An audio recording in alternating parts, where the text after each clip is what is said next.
Well, hey there, folks. Matt Kloskowski here, and we're going to take a look at the new feature inside of ON1 2019.2. So this is the last week of January 2019, and ON1 just released an update. If you go to their website and do a quick search, you'll find the page that I have up here.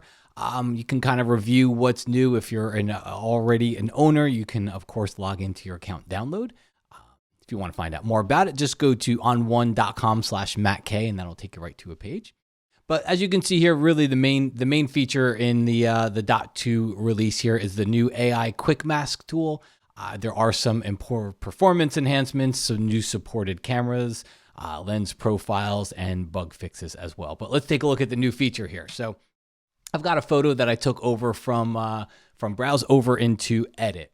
And we'll do probably what's going to be one of the most usual and probably the most common type of adjustments for the AI Quick Mask tool, which is to replace a sky.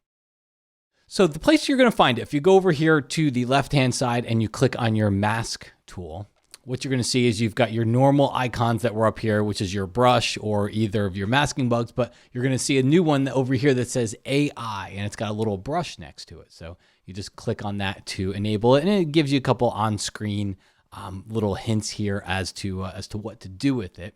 I'm just going to click Do Not Show at this point. So the way to think of it is if you look up in your top options bar here, look at the mode, and it says Drop. All right. So Drop means basically paint out, get rid of this.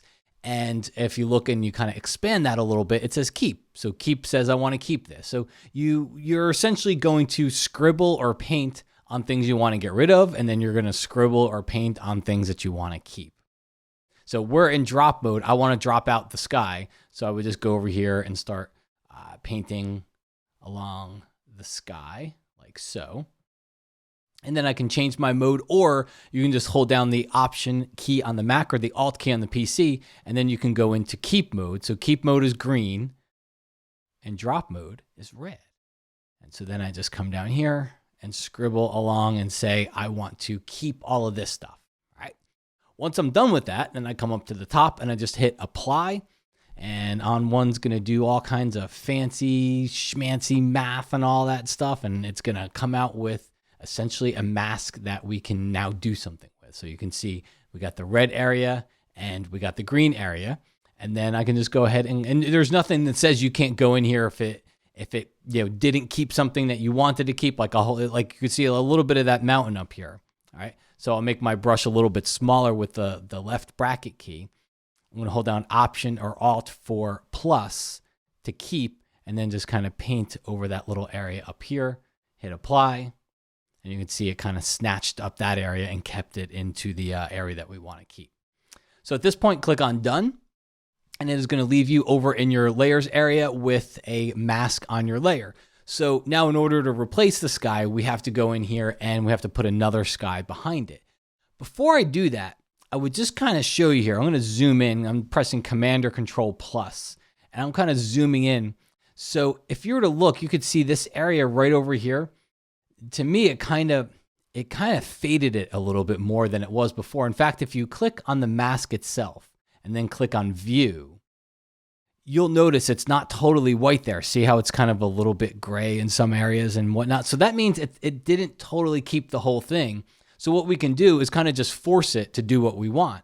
I would just come over here to the mask section and just go to my masking brush. Right now it's set to paint out mode, so I can hold down Option or Alt, which sets it back to paint in mode.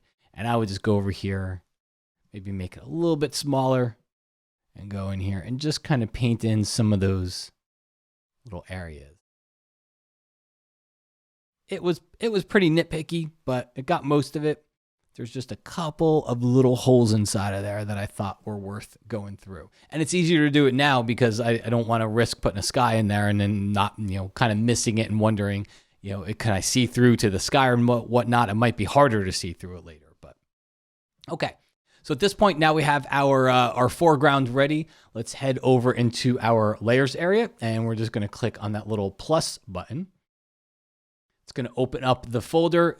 You may be in the folders view. What you want to do is go into the extras view. Okay, so you've got folders, which is going to be on your computer, all your stuff, but there's the ON1 extras.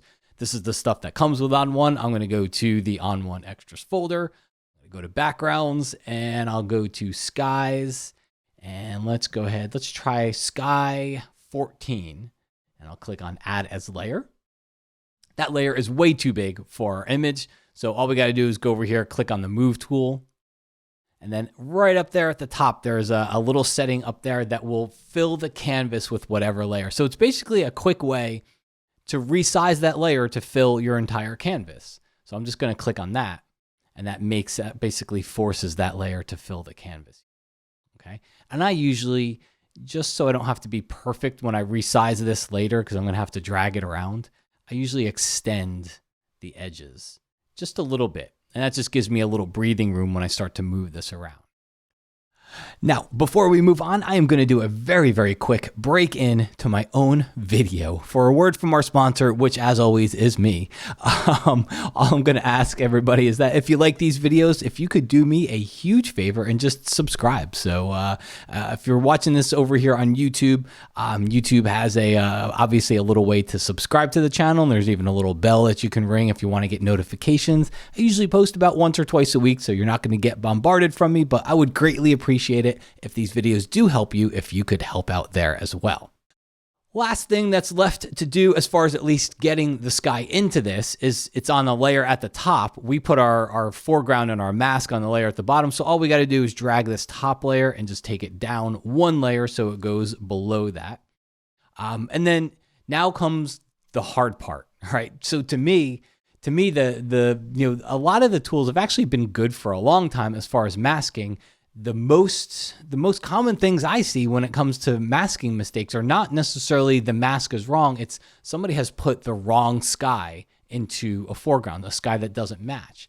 So the first thing we'd need to do is, this is a wide angle sky. This is up higher. We'd need to get down more toward that horizon line, because that's what we're looking at here, right? So we need to get down more toward that horizon line, and you'll automatically see the sky matches a little bit better because it's not quite that crisp blue that we get up here. So I'll hit apply, and then we head over here to our layer. I'm going to go on to develop, and now I can adjust this. I think overall it just needs to be brighter. I think the original sky was brighter, and I think this sky needs to be brighter if it's going to fit in. And then from here, the last thing that I would say is after you make your adjustments, and it could be a color adjustment. Maybe you need to reduce the saturation a little bit. Maybe you need to change the color temperature, make it a little warmer. Could be a number of things inside of there to get that sky to fit in. Once you do that, the last thing that I would say is go back to your layer with the mask on it. You may or may not need to come in here and refine this. Keep in mind the AI tool that we used is only usually a start. It's a good quick way to get the heavy lifting done. To get the heavy lifting done of the sky and the foreground replacement without you necessarily going in there with a brush and trying to do it yourself. But it's only going to be a start. So you may have to go in here and click on the refine tools. You've got your refine brush up here. And then sometimes, you can go along there and that'll help refine some of those edges. I actually think it did a pretty good job on this photo. So there wouldn't really be anything to refine on it. But just keep that in mind that your masking workflow inside of ON1 is almost always going to be make a selection and then refine that selection of some sort. And so that doesn't go away with the AI mask. You'll still need to go in here and refine it if it's not perfect, okay? Last thing that we're gonna wanna do, whenever I replace a sky or a background or a composite, I always put an effect layer on top of it to kind of marry the two photos together so they have some commonality. Little bit of a workflow change inside of ON1 2019 because now we have multiple layers. If I click effects, that effect is going to only apply to that layer that I have clicked on over here. So we have to create a duplicate layer. Come up here to layer and then just choose new stamped layer. All right. And what that's going to do is merge both of those together into one layer at the top. Now I can go into effects. I can add a filter. Some of my favorite ones might be in the sunshine filter to add a little bit of warmth or glow to it. Another one that I use a lot for something like replacing a sky is the LUTs filter. I would come over here on the left-hand side, take a look through some of the different ones in here. Comfort was kind of a cool one. Just gives a little bit of a faded look to it. And if it's too much, you can pull it back. You don't necessarily need to change the whole photo's tone and color, but just a little something on top of that, whether it's warming, cooling. A photo filter is another one. Come in here to your photo filters. That's another great one that, again, will provide some commonality on the top layer here to bring both of these two images together so they have an overall color tone that kind of mixes with each other rather than two competing or separate color tones that we had when we have two different layers here. Okay, so there you go. That is your new mask, your new AI selection mask tool here inside of ON1 2019.2.